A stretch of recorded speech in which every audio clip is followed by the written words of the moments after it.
Oi pessoal, tudo bem? Olha eu de novo aqui. Vamos para o nosso quarto vídeo, né? Vamos falar aí agora sobre algo que ainda existe, que é a tal da cura gay, né? Que na verdade não existe, né? Na verdade a cura gay, não tô doente para ser curado, né? Mas como que era esse contexto? O que as pessoas tentavam fazer para tirar todo esse glamour que a gente tem hoje em dia, né, todo esse glamour que a gente tem, o que as pessoas faziam para tentar mudar, apagar esse highlight que a gente tem hoje em dia, né? Ainda existem os processos das curas gays. Alguns lugares aceitam, fazem essa tal de cura gay, de reversão gay, né? Ah,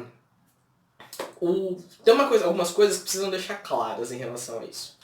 A homossexualidade ela deixou de ser considerada uma doença pela Organização Mundial da Saúde em 1990. Tá? Antes disso, alguns países também já tinham considerado, já tinham tirado ela da sua lista de doenças ou de sua lista de alterações psicológicas. Mas a Organização de Saúde, a Organização Mundial da Saúde tirou da sua lista em 1990. No Brasil, o Conselho Nacional de Psicologia tirou a homossexualidade da sua lista de doenças psicológicas. Eu não sei se o termo correto é esse, gente. Eu não sei, tá? Então só estou falando dessa forma. Em 1996. E acho que o ano passado, também o Conselho Nacional de Psicologia, ou foi a Organização Mundial da Saúde? Não lembro. Foi um desses dois órgãos, também tirou da sua lista de doenças, tá, a transexualidade e passou a tratar como um transtorno só, né? Então ela precisa de no caso, uma adequação. Gente, eu não sei se é isso, tá? Posso estar falando alguma coisa que é incongruente, alguma coisa meio fora da realidade, alguma coisa meio errada. Se estiver errado, por favor, me corrija aqui embaixo. Mas no ano passado, não sei se foi o Conselho Nacional, o Conselho Nacional de Psicologia, ou a OMS, não considera mais a transexualidade como uma doença, né? Então, a gente vai falar um pouquinho hoje das curas que tentaram fazer, que na verdade não existiram essas curas, né? A gente está aqui, linda, bela, bonita, né? No século XIX, houve uma mudança de expressão. Antes, os os LGBTQIs, eles eram chamados de invertidos, né? Justamente por causa dessa questão da configuração do papel do homem e da mulher na sociedade, né? Então eles faziam uma inversão. Peraí, é assim, vamos fazer assim. Eles faziam eu não tenho coordenação motor. Faziam uma inversão de papéis, né? Então, o homem que se portava como uma mulher e a mulher que se portava como um homem. Então eles eram os invertidos. E a partir de um discurso médico-científico, preocupados, dos cientistas da época, preocupados em classificar essas inversões, né, passou-se a utilizar o termo homossexuais. Né? E esses estudos eles se preocupavam em tentar identificar as manifestações e as causas da homossexualidade. Gente, isso aqui é só uma exceção da palavra que eu vou falar. Tentavam identificar as causas as causas e as manifestações do homossexualismo. Gente, é só essa vez que eu tô falando essa palavra por causa do contexto, tá? Porque era considerado uma doença ainda nessa época. Mas depois disso, né? Depois disso, eles passaram a tentar desenvolver curas, métodos para tentar reverter a homossexualidade, né? Eu já tinha dito antes, né, que a Inquisição, a maneira que a Inquisição... Peraí, vamos voltar aqui. Agora a gente vai falar o que cada um algumas formas, né? Na Inquisição, na época da Santa Inquisição, que além dos judeus, das bruxas, dos hereges, eles também perseguiam as pessoas que praticavam inversão. Então, a forma deles tratarem as pessoas que praticavam inversão, ou era forçando ela a fazer a desinversão, ou ser queimado na fogueira. Isso na Inquisição. Tá? Ou tomar chibatada, chicotada, apedrejamento, coisas que ainda acontecem nos 72 países onde a homossexualidade é crime. Né? Aí também tem as terapias de reorientação sexual. O que são essas terapias? São as terapias de conversão ou terapia reparativa, que compreende um conjunto de métodos que visam eliminar a orientação homossexual de um indivíduo. É como se o pessoal fosse pegar um chipzinho aqui e tirar... deixa eu tirar esse chipzinho aqui. Não vou usar mais o chip gay, agora vou colocar o chip hétero. Pá! Numa terapia. Né? Aí utilizava tratamentos forçados, eletrochoque, química, vários tratamentos. Esse tratamento, ele ainda existe. No Brasil é proibido por lei. Tá? Algumas clínicas fazem isso de forma por debaixo dos panos. Tá? Então, mas não existe. Cura dessa forma não existe. Não existe reversão homossexual. Não existe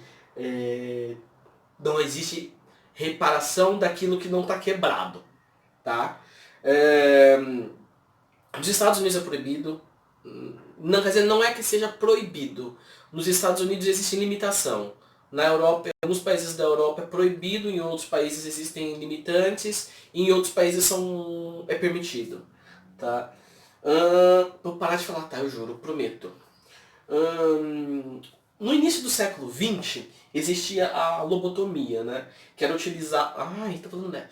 Existia a lobotomia, que consiste numa intervenção cirúrgica no cérebro, né? Onde são seccionadas vias que ligam os lóbulos, seccionadas, ou seja, cortadas, as vias que ligam os lóbulos frontais, ou seja, aqui na frente, ao tálamo, né? Que também estão aqui na frente. Essas áreas, quando são essas áreas desconectadas, essas duas áreas desconectadas, elas eram responsáveis por controlar, neste caso, tá, e inibir as emoções, e os sentimentos, as necessidades. Né? A lobotomia, ela sempre foi usada como um tratamento psiquiátrico. Né? Pessoas que tinham transtornos de comportamentos violentos, quando passavam por processos de lobotomia, que consistia em colocar um tipo de picador de gelo atrás do seu olho, e com um martelo você dá marteladas até você desconectar os pedaços do seu cérebro, e isso era feito em casa, sem a menor higiene, e às vezes realmente com um picador de gelo, né? Então esse método fazia com que essa separação das partes do cérebro inibissem as suas emoções ou as suas necessidades. Esse procedimento ele não era um procedimento fácil, ele era um procedimento grave, que causava graves lesões. Né? Quando dava certo, esse procedimento ele causava uma alteração na personalidade do indivíduo, tornando-o mais facilmente manipulável. Né? Os sobreviviam, né? Porque a maioria morria. Hemorragias internas, infecções, né? Porque se socar um picador de gelo no seu olho, atrás do seu olho, para cortar o seu cérebro no meio. Né?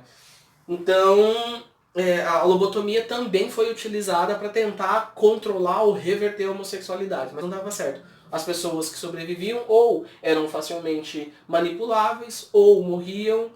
As que sobreviviam, desculpa. As que sobreviviam eram facilmente manipuláveis ou viviam numa vida vegetativa.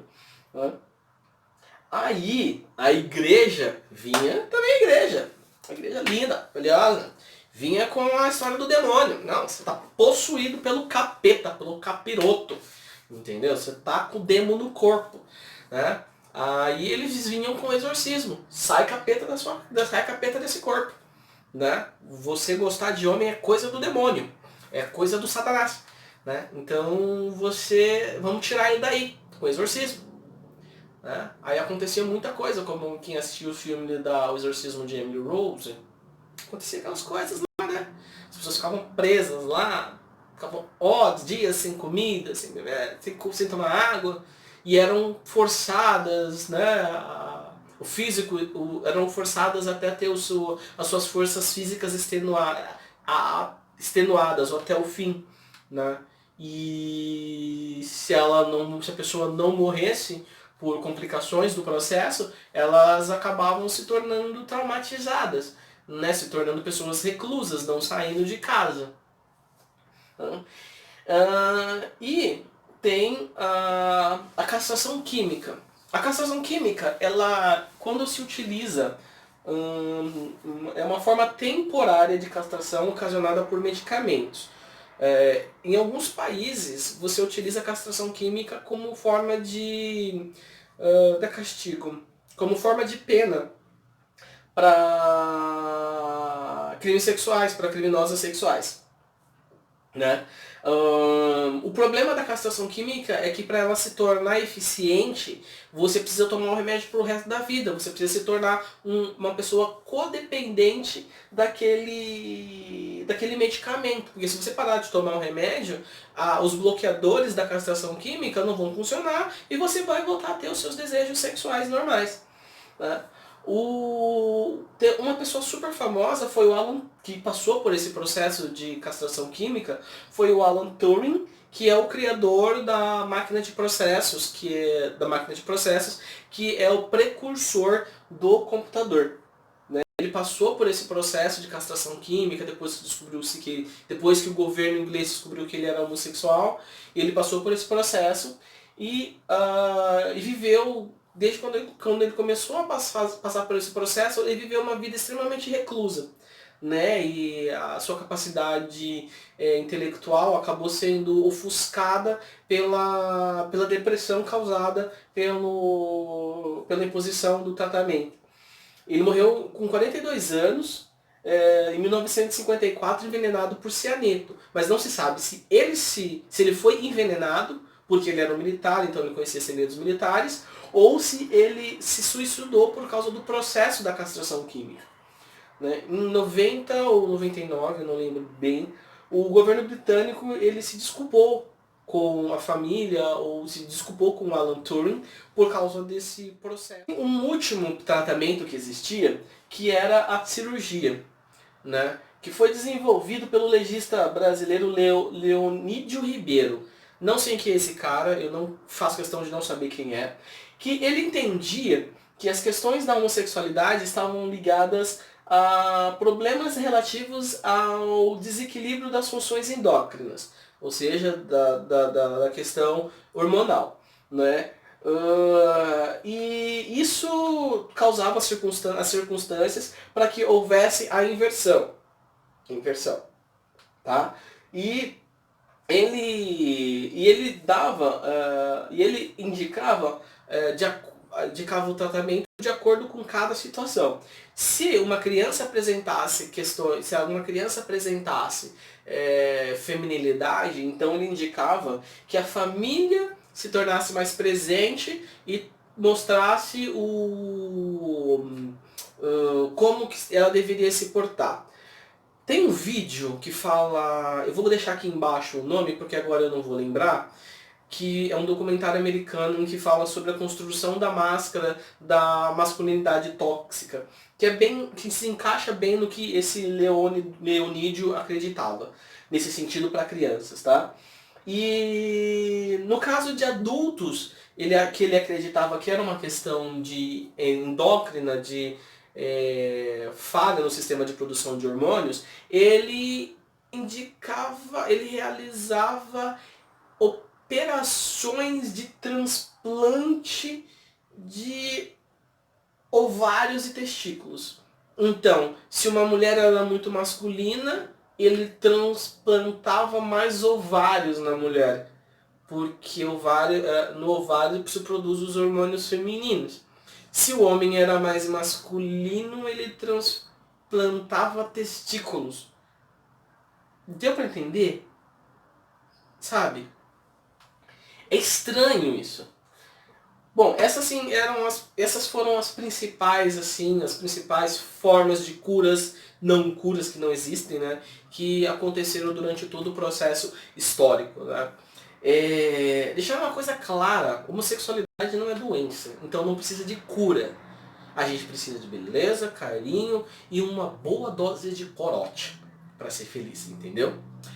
E por hoje é só. O próximo vídeo, que é o quinto e último da série, a gente vai falar sobre as novas LGBTQIs+, todas as pro entendimento da sopa de letrinha.